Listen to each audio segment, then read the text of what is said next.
The Brand New You program is based on the 10 rules that I've been sharing with the biggest names across the planet.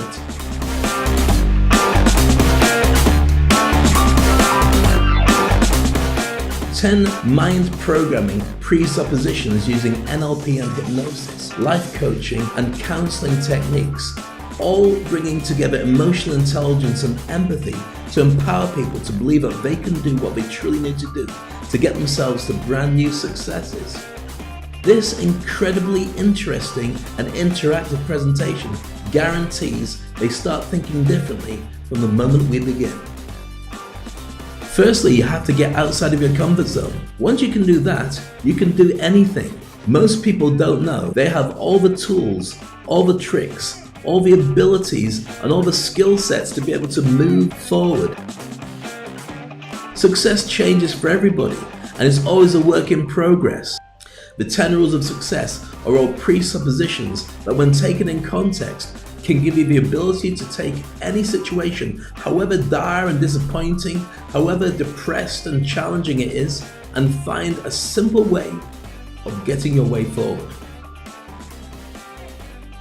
But it's not just me in front of a giant PowerPoint screen. There's also a ton of fun with interactive videos that they will love.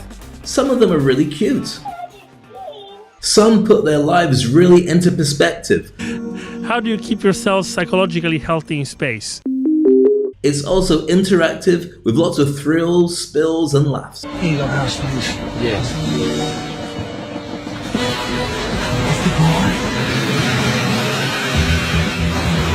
They also get a special gift, something to reprogram and help them on their journey.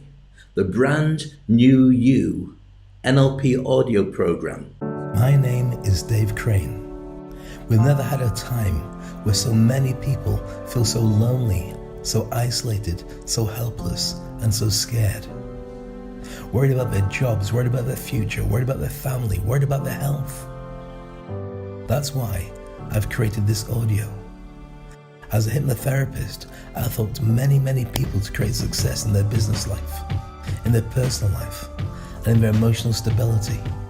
Imagine being able to talk to the very best of you in the past, the most successful version of you, and getting them to advise you on how you need to move forward.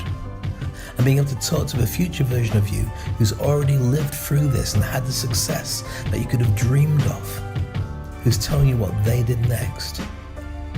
This audio is designed to give you both of them as your mentors and to help you create a brand new you. Enjoy, and please share with those who you know need it as well. My name is Dave Crane.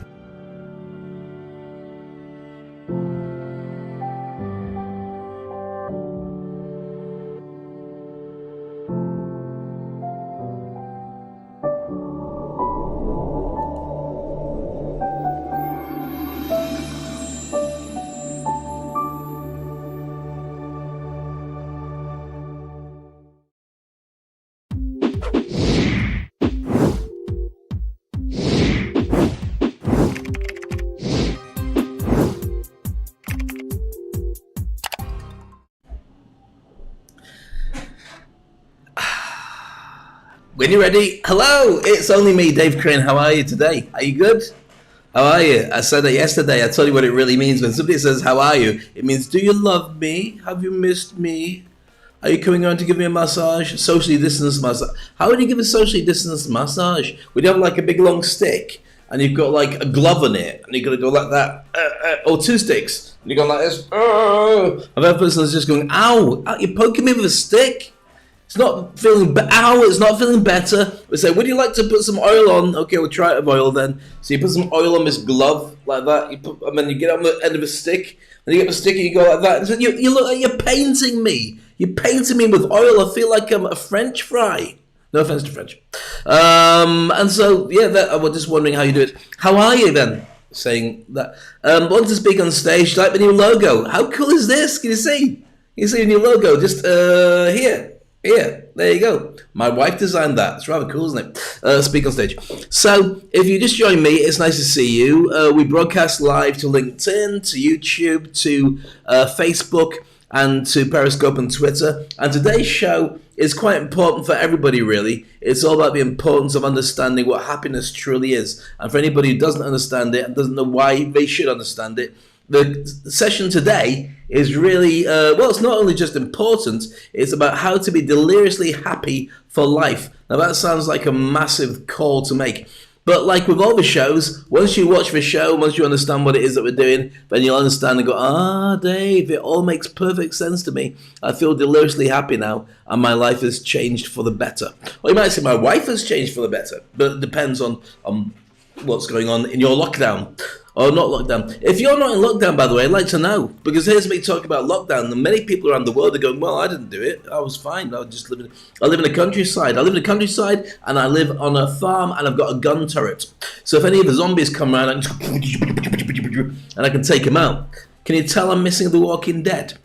I am. The last episode, oh my goodness, last episode. Right, so you've got Daryl and Carol and Barrel and Charol, and they're going off, but the zombies are coming with Beta Max, who's a cassette, trying to get everybody. And Negan, Began, Tegan, and Wegan are all like 7 dwarves.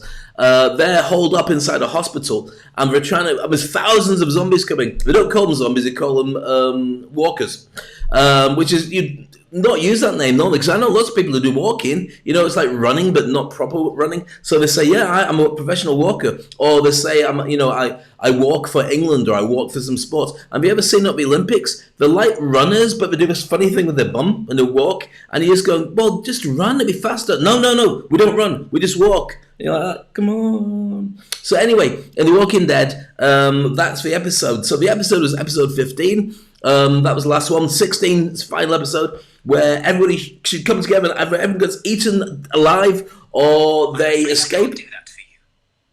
Oh, sorry, that was my Siri talking to me. Did you hear that? My watch just said to me.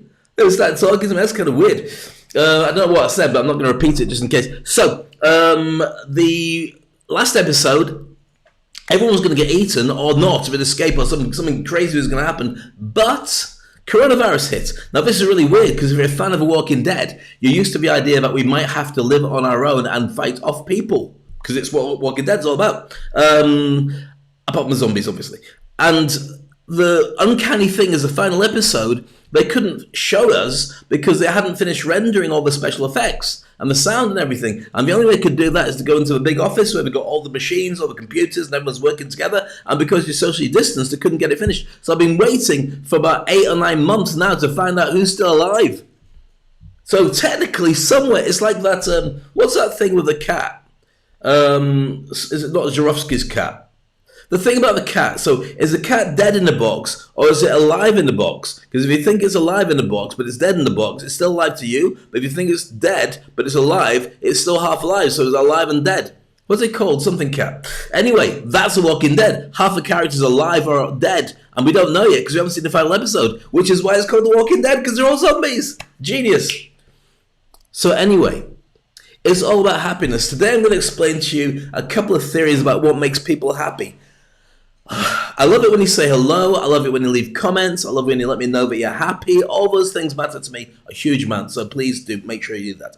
And let me know where you're from. That's cool as well. And I've also got my coffee lined up. There you go. See, no superheroes, just a Brexit mug. It's not even a Brexit mug because I don't want it to happen.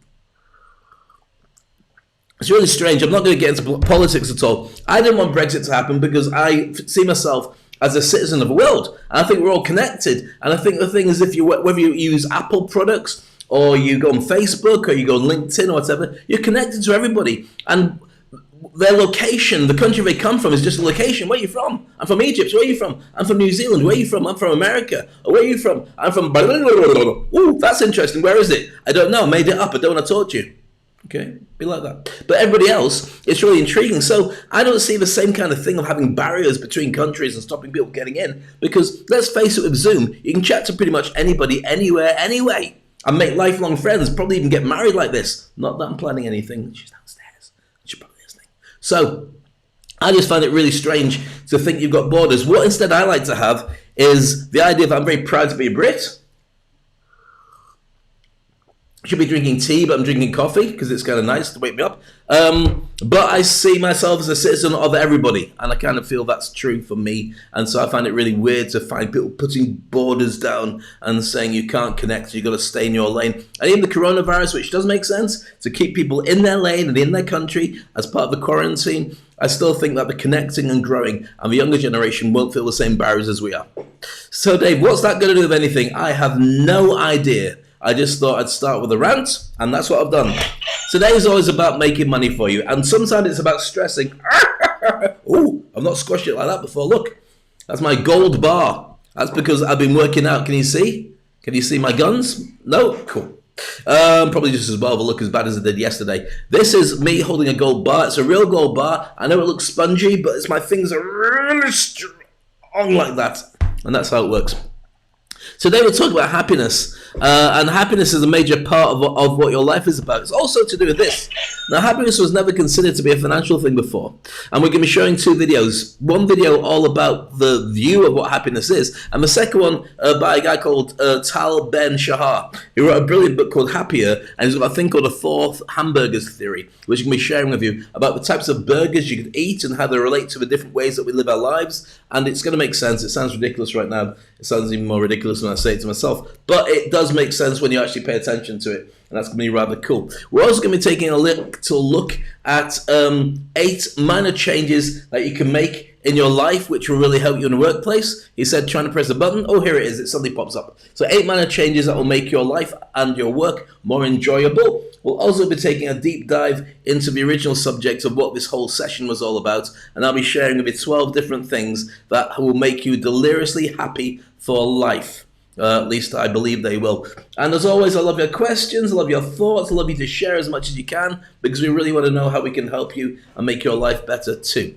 If you enjoy the show, by the way, and you feel that if you've got a team that's remote and you want me to do a show for you, specifically for your team on the subjects that we talk about, I've got a brilliant subject called the Brand New You program. And that is all about looking after your team, getting them to feel differently, using a lot of NLP and hypnosis, and making them bond wherever they are about in the world, and also partly reinvention and life design. So we'll be going on about some of those elements in the show, but if you feel your team needs to get that, I can do a show just like this on Zoom. Do you know how I can do it? Because I bought a brand new Mac, and you can't see it, but it's about the size of a house. Massive. It's literally, if I had a big square head, it would be 5 times the size of that. No, it's not quite square enough. So let's talk about happiness. The most important thing about happiness is just to understand what makes you tick. And many people end up doing other things apart from understanding happiness. They chase happiness like a dog chasing its own tail, thinking it should get better. Now, one of the theories I heard about why people buy bags and shoes, I'm not going to say anything, I shouldn't go here, but I'm going to say it because I'd love to hear if I'm wrong. Because when I say this, females laugh and then they give me a look like I'm something they trod on. The reason I don't know, in fact I probably shouldn't say it because it sounds terribly sexist, but I'll say it anyway. The reason why, apparently, females buy bags and shoes is because it doesn't matter whether you think you put weight on, they still make you feel good, because it doesn't matter whether you put weight on, they still look good. Is that true? I don't know. As for guys, the equivalent is we buy rubbish, and that makes us feel good, and it has no logical reason why we should. We just do. And the hardest thing is actually to get stuff for guys. I mean, we seem like we're easy to deal with because we pretty much go, okay, thank you very much. That's really nice. We don't really mean it, but we do mean it, because it's just like my dogs, you know. If my dogs are unhappy, it means they're not being fed or they're not being walked.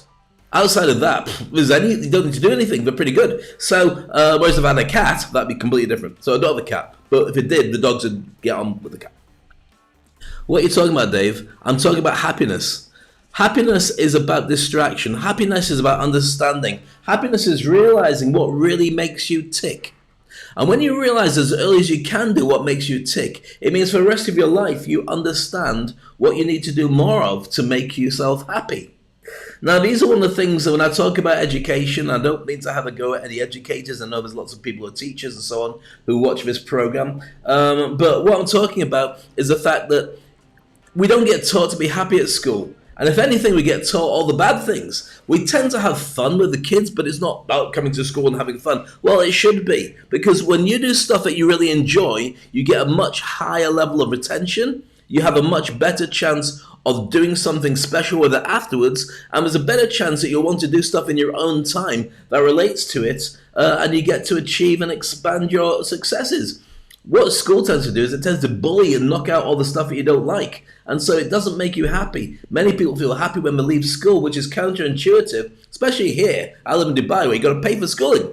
It's hugely expensive. So I want my daughter to love school and to say that's the best thing that ever happened to me. Why? Because it's costing a fortune. But that doesn't mean that I should bully her into it. It's important that the school does its point of making it all come together.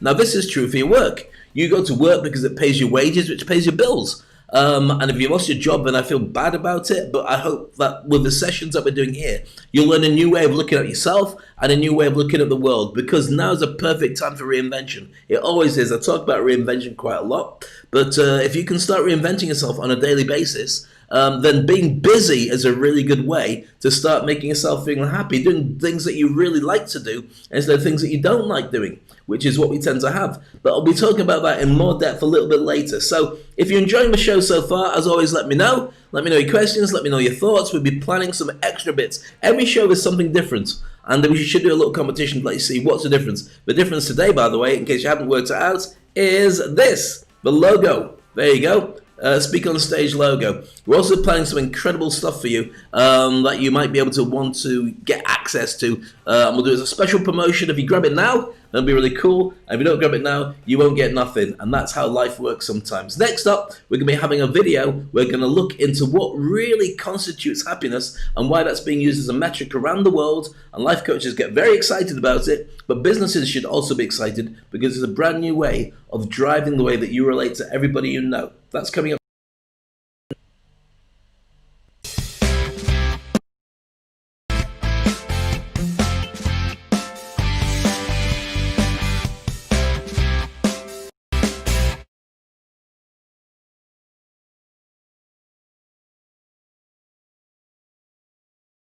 In the last 6 months, more than 1,000 books have been published about it.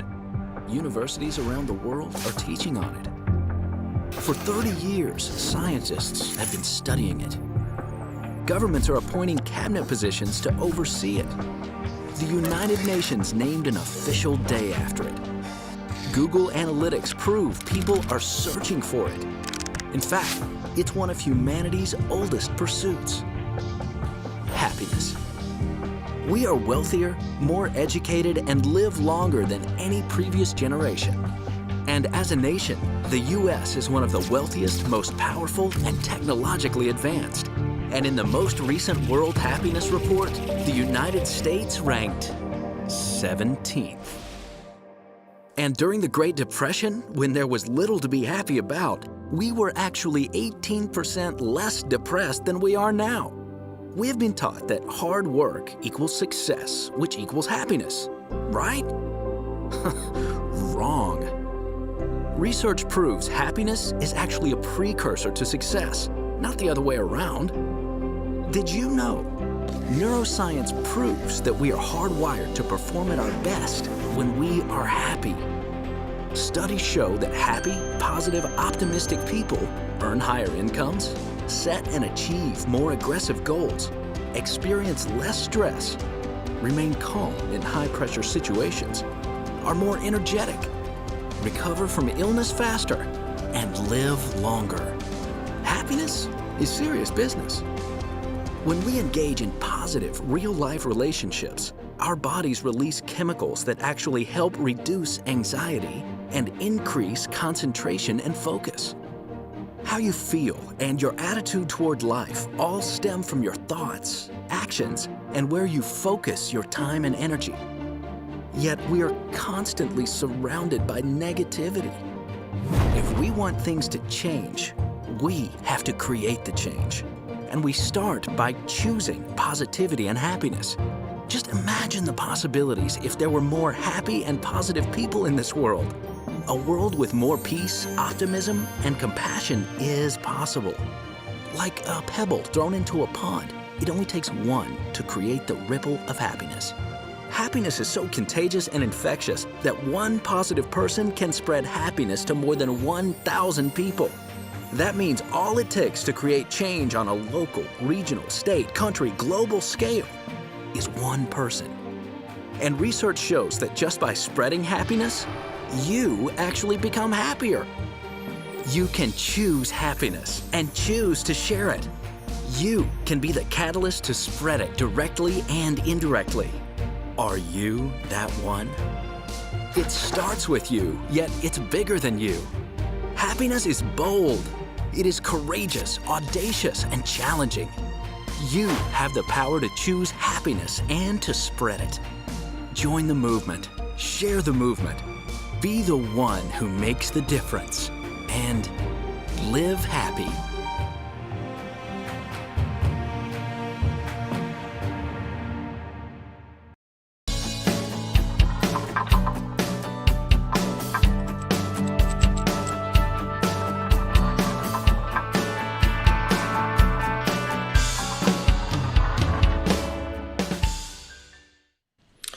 Well, welcome back. My name is Dave Crane. Welcome to Speak on Stage. It's lovely to have you here. We do it daily. We share all tips and stuff. And today, it's all about happiness. If you just joined us, then it's nice to see you. And if you don't know much about happiness, this is a show where you're going to learn a ton. That's why I'm sharing this with you right now, because it's kind of important for you to understand. Now, happiness has started being used as an index across the world. Certainly, I live in the UAE, and Dubai, the UAE, is one of the most happy countries in the world, and they've worked really hard on making that a reality by having metrics that they put into companies. If you're wondering how that would work, how do you measure happiness? Well, what you do is start with a work-life balance and teach people about personal development, and then with that, they start to raise their happiness and their awareness of what their lives are really all about. From that, you can gauge and measure whether it's a happy company, happy country, happy region, and so on and beyond. Now, I know tons of people are not happy, and I can understand why, but it's really important to understand that happiness is not just about being silly. It's not just about going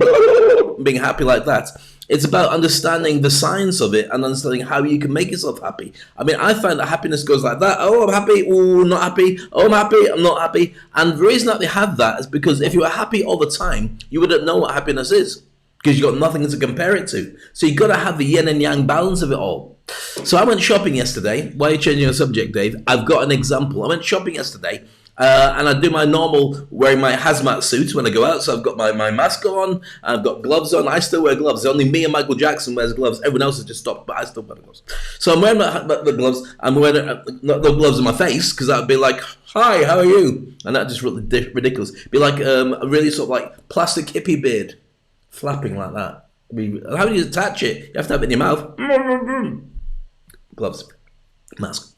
So I went into an electronics shop. It wasn't an electronics shop. I went into a supermarket that's got an electronics shop in it. It's a key element. If you go into an electronics shop and ask about electronics, people will come over and serve you, generally because they get commission for selling you stuff. Tiny commission. Go into a supermarket that's got a big electronics section in it, the odds are they have to be there, because I thought it'd be really cool to play with music, but you know what? I don't really like it. So I went over and I wanted to get some headphones, because I've got myself, my wife, my daughter all the time online, talking to each other, well, no, we don't talk online, that'd be ridiculous. We walk away and go, hi, how are you? Good. I hate you too. Then go back to Zoom. How are you? I love you. No, we don't do that. But going back again, the idea is that I wanted to set headphones because my wife and daughter fight over good set of headphones. So I went up to somebody and she was busy chatting to a colleague, as they often do when they're bored. And I had to get her attention, which only happened when her colleague walked off because he was bored. Then she looked around for somebody to talk to, and I'd only be stood there for about 5 minutes. Normally I interrupt, but it's really strange. You can't really catch people's eyes if you've got your mouth like that. So I got her attention. I said, I'm looking for some headphones, which have to be cabled. I don't want to have a wireless set of headphones, because there's no point having wireless if you're going to sit there all the time. And you're going to plug them in. Not like you're walking around and you're being funky and you're on the subway and you just want... Not like that. Just plug it in. So she did exactly what I expected to do. And you know when you ask somebody a question and as it's coming out your mouth, you know you're wasting your time talking to this person, because they're not going to do anything of use apart from point out exactly what you know anyway. Well, that's how I felt. So she walks over to all the different headphones. She goes, the headphones are over here. I'm like, yes, I've been looking at them. Do you have one that's got a cord on it? So I can just plug it in because it's about half the price and I don't need to go anywhere. And so she's looking around. She's going, what about these ones? No, they're not. There's no cable on it. What about these ones? I said, no, there's no cable on that one. She goes, oh, we've only got what's here. And I'm thinking, you're paid to be here. How much did you... And the thing is, you can't make friends with people when everyone's dressed like Batman, when it's like that. So you got your hair here, your hair. She was bald. And they had that there. And normally you can see facial expressions and you can make somebody laugh by having a laugh with them. So I'm like, don't worry, should we go around a couple of laps and find it? Nothing. No smile, no laugh. But she might have been laughing underneath a mask. It might have been like... laughing really a lot and then like that. But I only saw miserable. So in the end, she walks back to stare at the wall and look forward to when she gets a new job. Could be imminent. I end up with nothing out of it, and I end up thinking, you know what? There's a price that you pay for being unhappy every single day of your life, doing a soulless job that you hate. Now, I'm not saying working in a supermarket or working in a electronics section is soulless. What I'm saying is, if you're going to do something, throw yourself into it, enjoy it, embrace it, and get something out of it. If you don't do that, then you're going to end up spending every day waiting for the day to end. And I think one thing we've seen about the preciousness of life right now is surely you want more from it. I don't mean to call you Shirley, but surely you want more from life than doing that. Am I right or am I right? Or am I right? Or am I right? Yes? No? Yes? Yes. Just tell me. Just type it in. Yes, Dave. Take your time. You're drinking your coffee.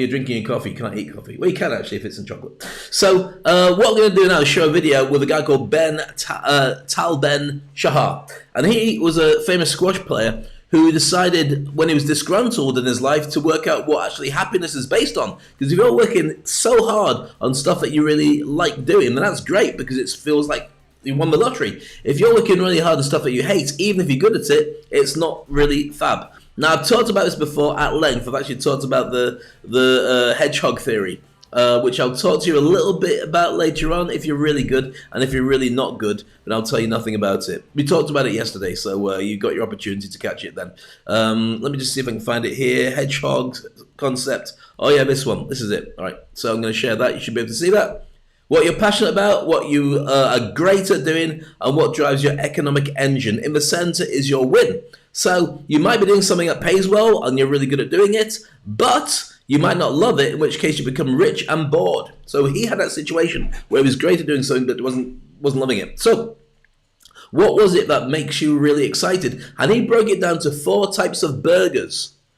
4 different types of burgers, and so he speaks at length about how those different types of burgers illustrate the choices we have when it comes to happiness in our lives. Now this might be interesting. I'd love to know if you're a happiness coach, by the way, because you've studied this and you've got loads more to add than this. And I'm probably going through it in a kind of ham-fisted kind of way in comparison to the knowledge that you have on it. But the thing is, I've got a show and you haven't. So if you want a show, contact me. I'll show you how it's done. Meanwhile, let's have a look at what he says about the 4 hamburgers on SpeakOnstage.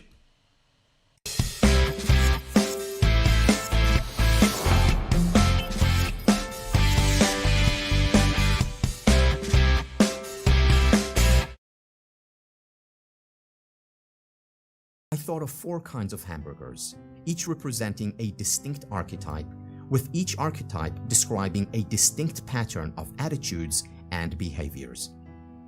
The first type of hamburger is the one I just turned down, the tasty junk food burger. Eating this hamburger would yield present benefit in that I would enjoy it, and future detriment in that I would subsequently not feel well. The experience of present benefit and future detriment defines the hedonism archetype. The hedonist lives by the maxim, seek pleasure and avoid pain. She focuses on enjoying the present while ignoring the consequences of her actions. The second hamburger type which came to mind was a tasteless vegetarian burger, made with only the most healthful ingredients, which would afford me future benefits in that I would subsequently feel good and healthy, and present detriment, in that I would not enjoy eating it. The corresponding archetype is that of the rat race.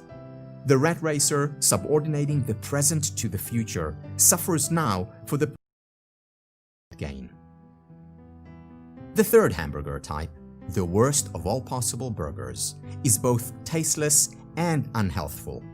Eating it, I would experience present detriment in that it tastes bad, and suffer future detriment in that it is unhealthful. The parallel to this burger is the nihilism archetype. This archetype describes the person who has lost his lust for life. He neither enjoys the moment, nor does he have a sense of future purpose. The three archetypes that I came up with did not exhaust all possibilities. There was one more to consider. What about a hamburger that would be as tasty as the one I had turned down and as healthy as the vegetarian burger?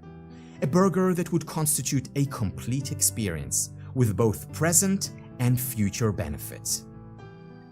This hamburger exemplifies the happiness archetype.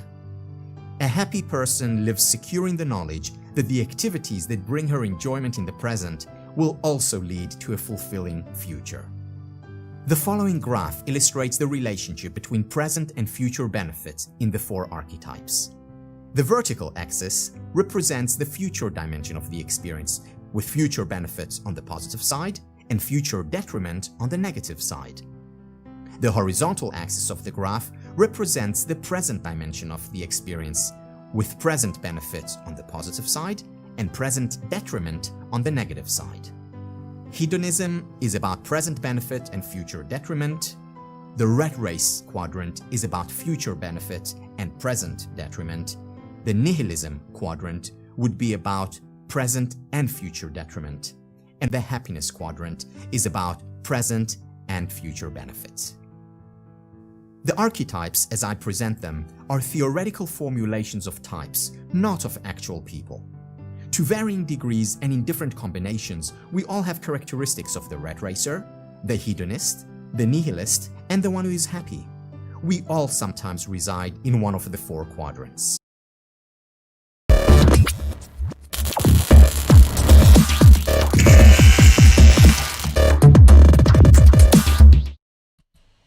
So that should make perfect sense to you. So therefore, not saying all the burgers are right or all the burgers are wrong. You should find you will end up having a nihilism burger. You go, my life is horrible. That happens sometimes, and I think that the shopping system was having a nihilism burger more often than most. Or you can have a hedonism burger where you say, I love it, but it's not really good for me, but I just want it now. That's true, and you have to do it sometimes. Watching TV, gouging yourself on Netflix and doing all the stuff that you really love doing. You know it doesn't help you, but sometimes you need to have it because you need to feel better, especially if you're in quarantine in some way, shape or form. And then you have the rat race burger, the one that's really not tasty, it's healthy, it's good for you, and it's good for the future, but it's not much fun. The idea is to get the burger that you really like, the happiness burger, and have that as often as you can. The one that you know is good for you, you enjoy doing, and it just feels like it's the right mix forward. Because you can't help yourself going into the other four quadrants, but you can make sure that if there's a choice, that's the one you take. So you get more happiness on a daily basis. Does that make sense? For many people, and here's what the challenge is. I meet coaches all the time and come to me and say, Dave, you know, I'm a life coach. I say, well, how's it going? Oh, really well. I say, you making any money? No. Why not making any money? Well, because, you know, we've got to do this, we've got to do that. But the truth is, and I think this is going to change, people won't pay for happiness. They all want to be happy, but the idea that they're going to spend quality money on that is something that people don't do. They go shopping instead, and they go on Amazon and buy themselves something, or they get drinking, or they get whatever. The idea of investing in your own happiness is something until now I don't think people really valued. But I think now, because of the second pandemic, I'm sorry, did I tell you about this? Not the asteroid, that's another thing coming. 2nd of November. Hi, bye. Not that. The pandemic of depression and anxiety and loneliness and mental health is a real thing. And so I think those people who study to be life coaches and have got a hold on what makes things really tick and what makes people really happy, I think they'll find that they're going to become more and more valued because what we do is so important.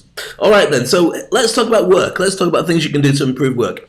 I love your thoughts and comments, by the way. Please keep them coming. Say hi. If you just joined me, say hi. If it's your first time joining me, say hi as well. Just say hi, Dave. How are you? And I'll tell you what how are you means. If you're watching from the beginning of the show, you know it means how am I? Am I great? Am I lovely? But you say how are you because it's a reflection of them on. It doesn't matter. So 8 minor things that will make your work more enjoyable. This comes from Business Insider, and I think it's really useful to have a look at. First thing, number 1, reprogram your mind to stay positive. Do whatever it takes so you can end up snapping back.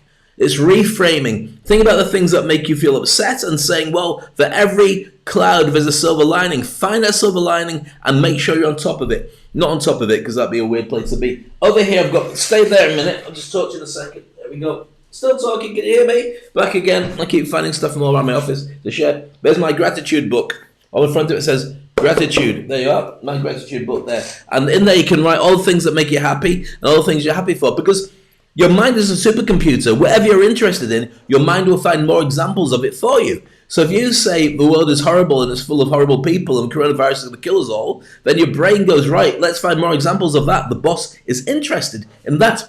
But if you say the world's great and it's wonderful and we're all still alive and what a great time to be alive because now you get more time with your family, with your friends, on Zoom or whatever it is, then your brain goes, yeah, you're right, let's work on that. So it's really important to reprogram yourself with that. And the happiness book is very good for that.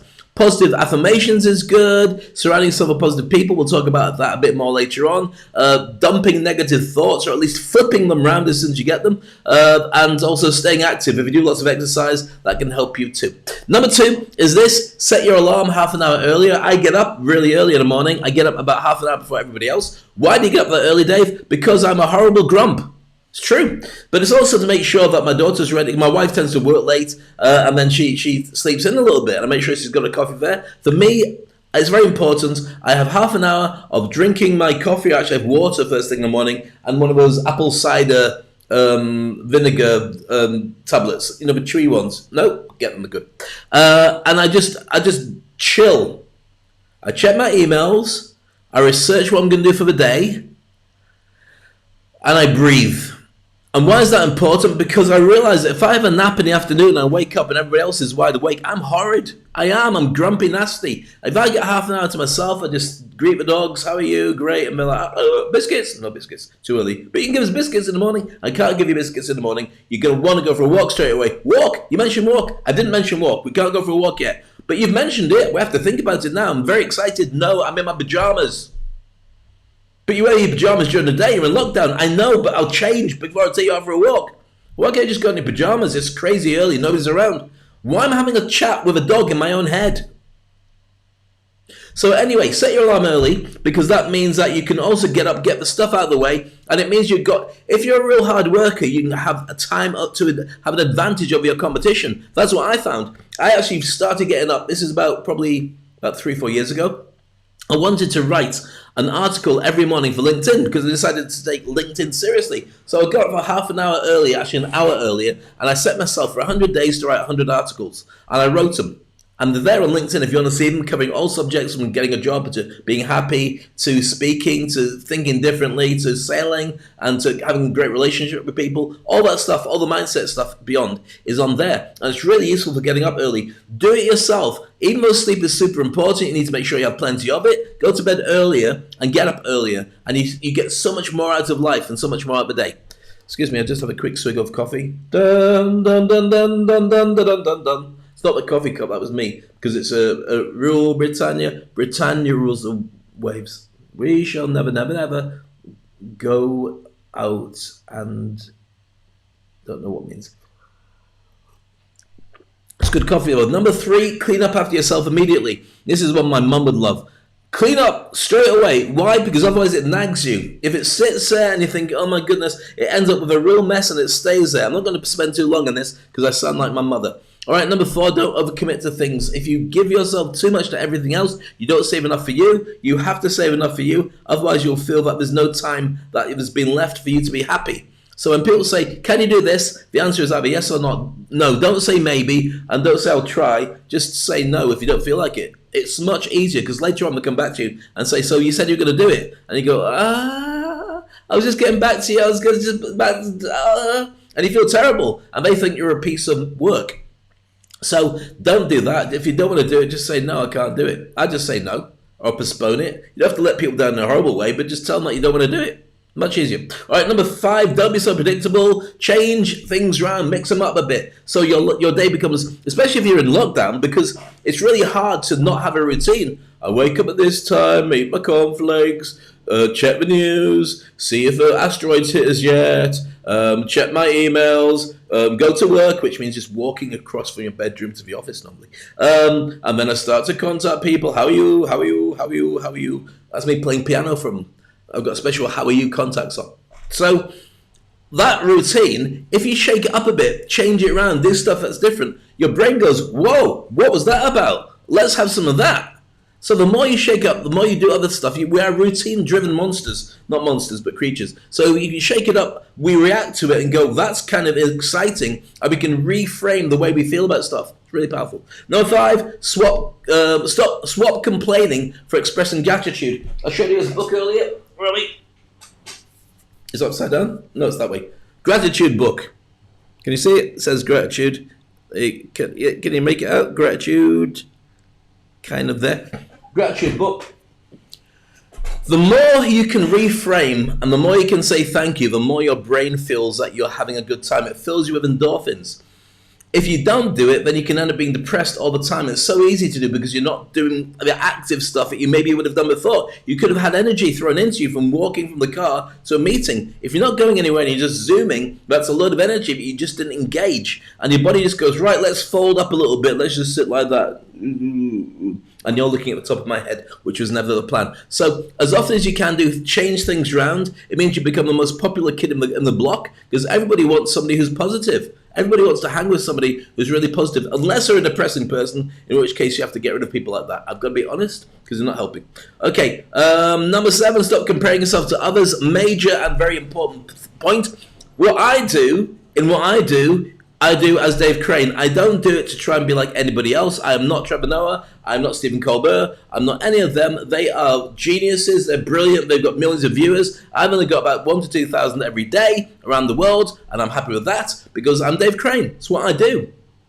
One day, maybe, but I don't care. That's their journey. That's the way they go. That's how I work on myself. You should do the same. Don't compare to people about what they have and you don't, because you don't know what they had to do to get it. I had a kid at school when I lived in Scotland growing up, and he always used to have loads of great gifts from his dad. His dad used to buy him this and buy him that. He had a remote-controlled car. We were about 4 or 5 years old. I remember when I was a kid, you're going back about 75 years ago. I'm not that old, but it felt like it. 75 years ago. So he would have remote-controlled cars. He could have cars he could be in, skateboards, everything. So at Christmas, we'd go, oh, I've got a stick. Got a stick and a ball. What are you going to do with them? Play stickball.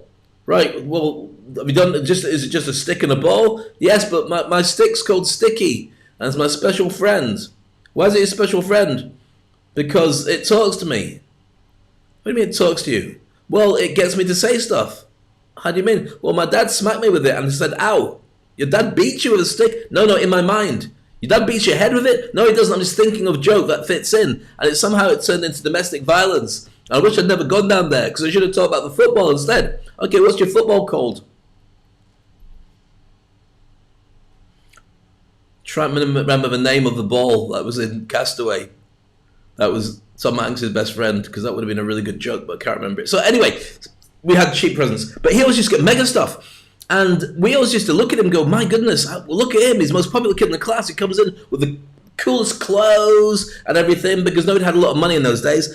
And the truth was, his dad worked away. His dad worked on the oil rigs in Bahrain.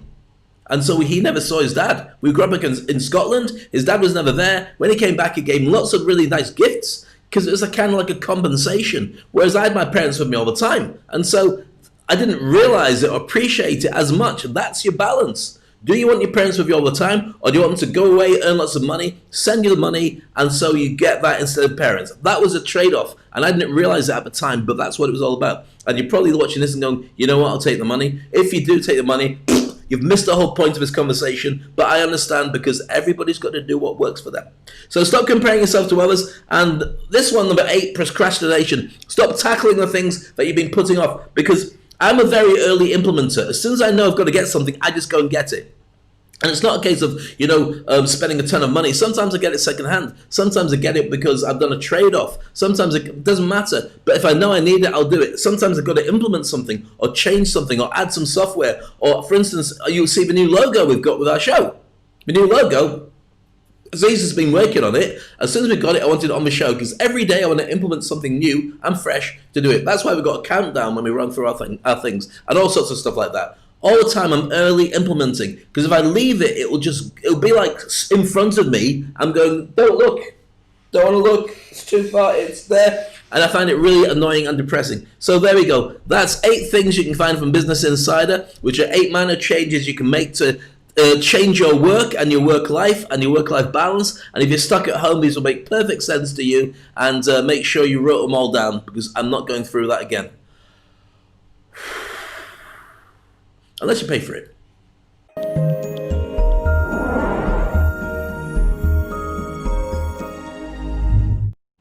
Wow, what an action-packed, crazy show it is today. And I hope you're enjoying it. It's all about happiness, how to be deliriously happy for life. And it's all about little tricks and techniques and things you can do to change incrementation of what it is. Incrementation is just little things, tiny little things.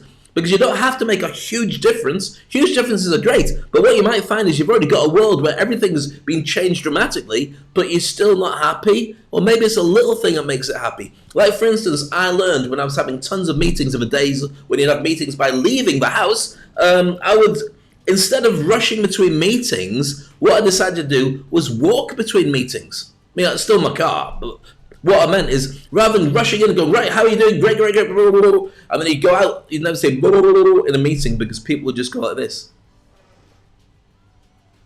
Excuse me. Security. Yes. I just want to report there's somebody in my house going, not my house, my office, going, blah, blah, blah, blah, blah, blah.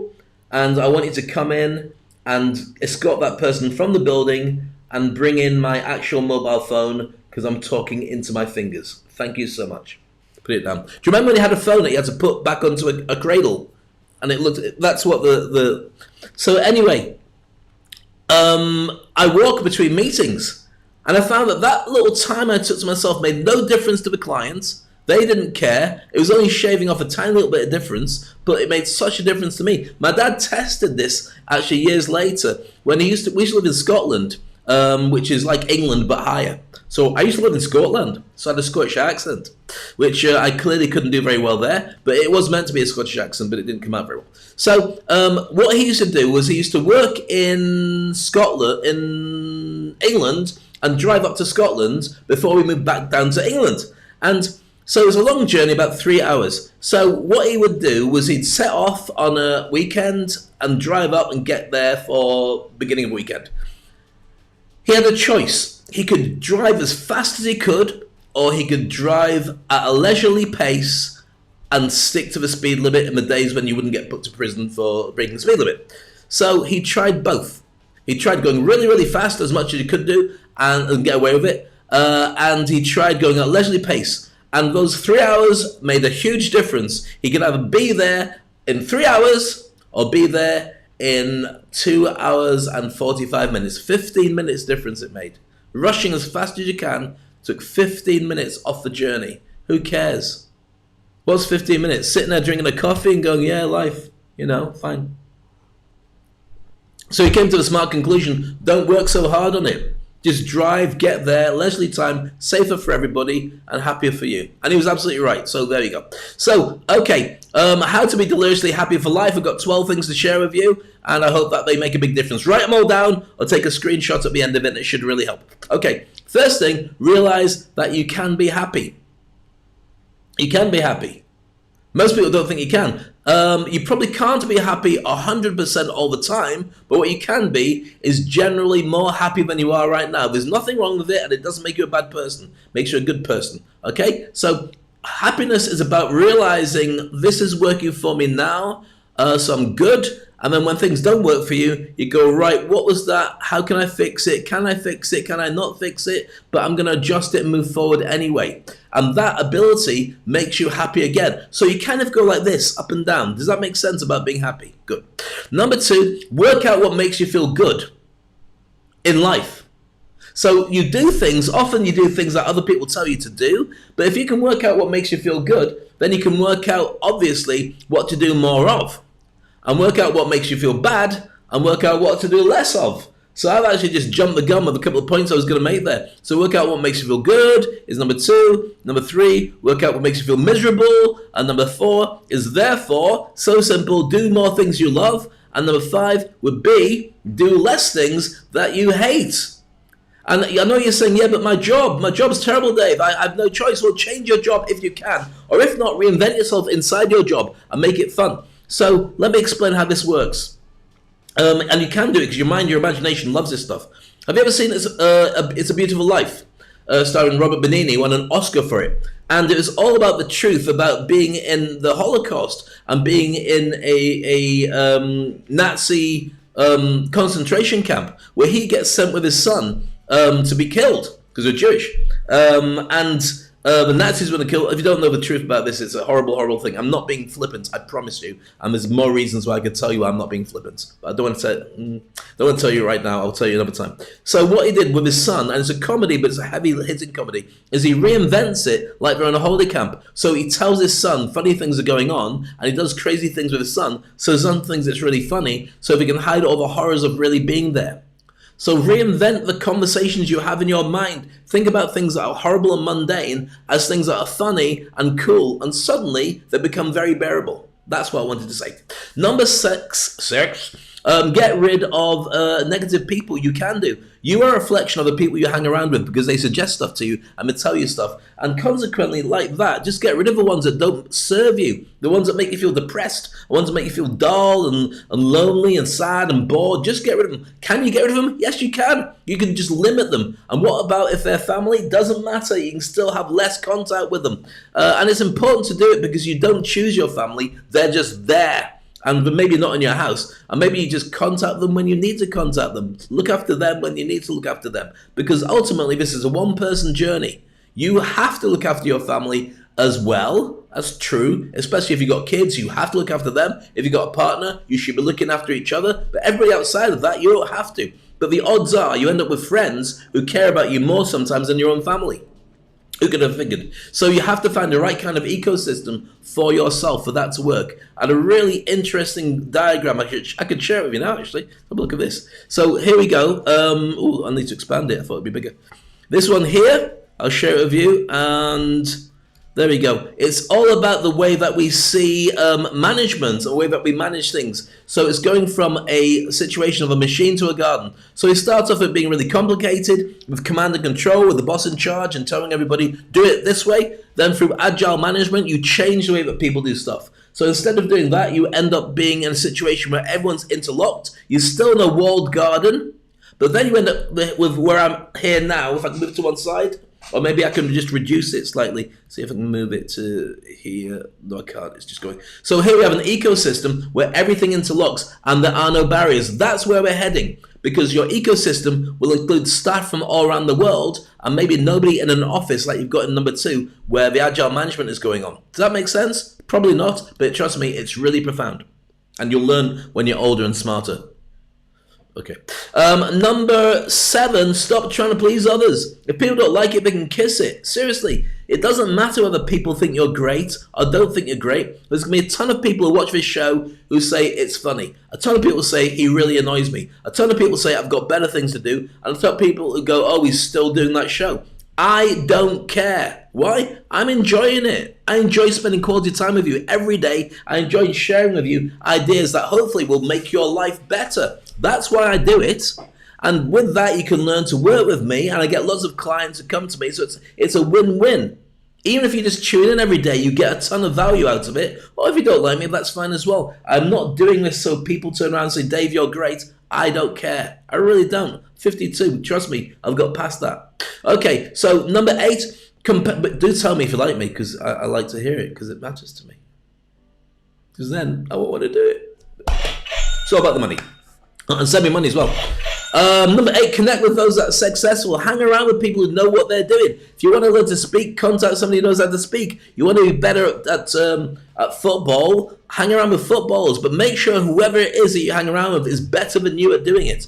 Otherwise, you end up coaching them. And there should be a financial transaction for that, or some kind of transaction. If you hang around with people where you're the best, yeah, it's good for the ego, but you end up spending your entire time being the ecosystem. Now, that's fine with family. It's even okay with friends. But in business, it tends to be not quite so good unless you have some kind of financial relationship with them. Otherwise, people just drain you, and you might feel drained. And this is all about being happy and not feeling drained. Number 9, reframe everything that doesn't serve you. So if you can't get rid of it and you can't change it, then just change the way you relate to it. How do you do that, Dave? Well, it's actually more easy than you think. So, for instance, if you've got to take tablets because otherwise you're ill, take tablets to keep you alive. With these tablets, I can live forever. With the tablets, it's not a case of, or whatever noise you make. Excuse me, I'm just having a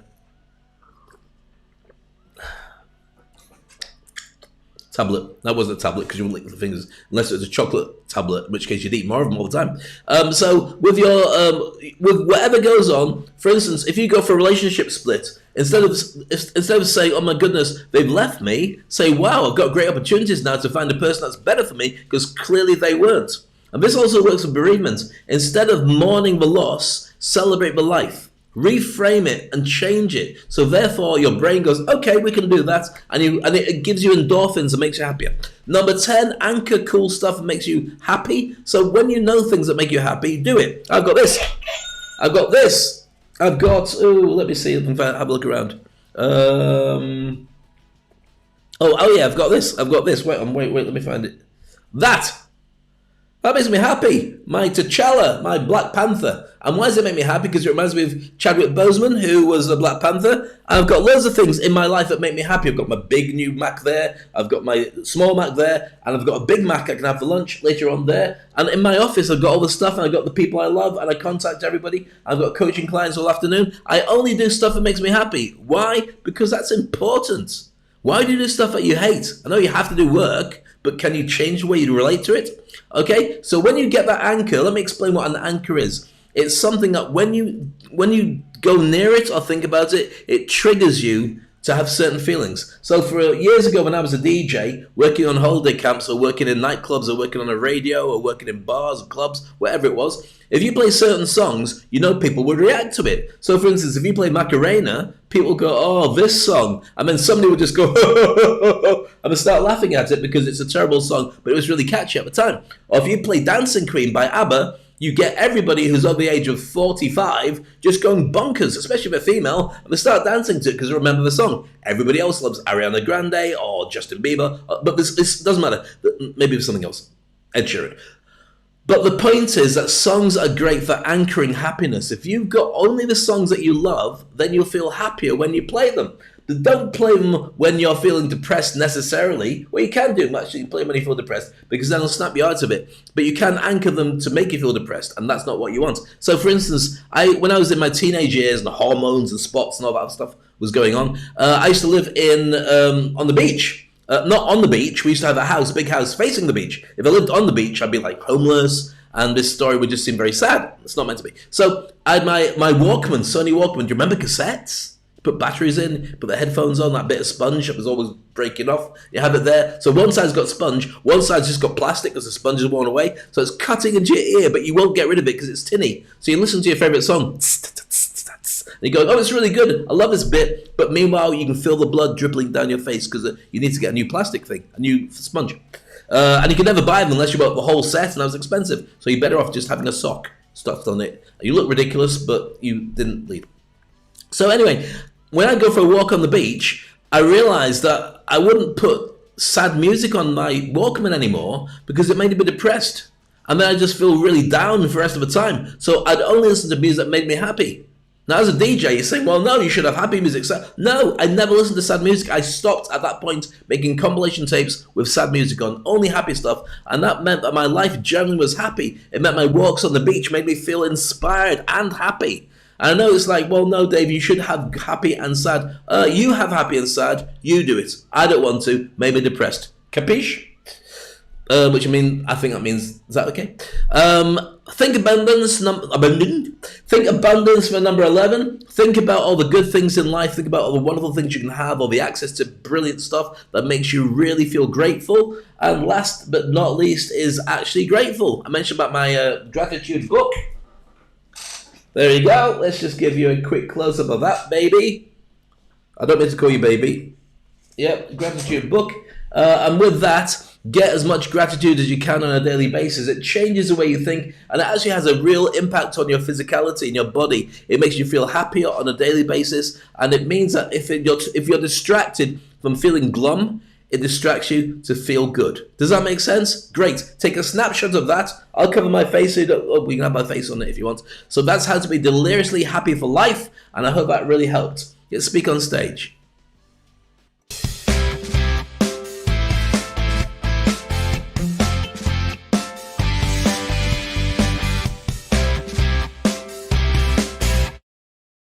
So, if you enjoy our daily shows, then I'm here for you every single day. Lots of different subjects. I do promise I'll teach you how to hypnotize people. Do you like the new logo, by the way? Speak on stage. Now, when you work with an audience, you do use hypnosis and NLP, neuro-linguistic programming, but you can also use it to be really adept at lots of other stuff. If you want to get the fast track on all the stuff I talk about, because I talk about lots of different things, but they're not necessarily ones that you can impact unless you watch every single show. If you'd like me to work with you, excuse me, that's my coffee coming back, and I'm going to put it back in again. Ooh, hello. Good morning, Mrs. And Mr. We're not sexist. Mr., Mrs., Ms., Z, whatever, Z. If you're not sure what I'm saying, Z, Google it. Trust me, I'm being politically correct. Okay, so lots of different options for you. Basically, the Industry Icon program is all about generating a way of getting you to be the top in your food chain. I work with you over a period of time, and we work on everything from your branding to your mindset to the way that people view you, whether it's a TV show, writing a book, doing a podcast, or just changing your marketing, doing social media, and a ton of different things that change your relationship with the world around you. Really important to do it. If you're interested in doing it, go to SpeakOnstage.com, have a look at SpeakOnstage.com, and contact me directly. There's a Calendly link you can get, and you can set up a 10 to 15 minute chat with me. We'll go through your business, your direction, your perception, and your ability to speak. And how it fits in with your personal brand and your marketing, and we'll reposition you and work with you over a period of time to really put you out there as an industry icon. Really effective. I'm working with some incredible people just now, and I'm very, very excited. We will showcase them at some point, and I'm looking forward to people going, oh my goodness, that rocks. And I'll go, yeah. That's because they rocked. They're now industry icons. Cool, isn't it?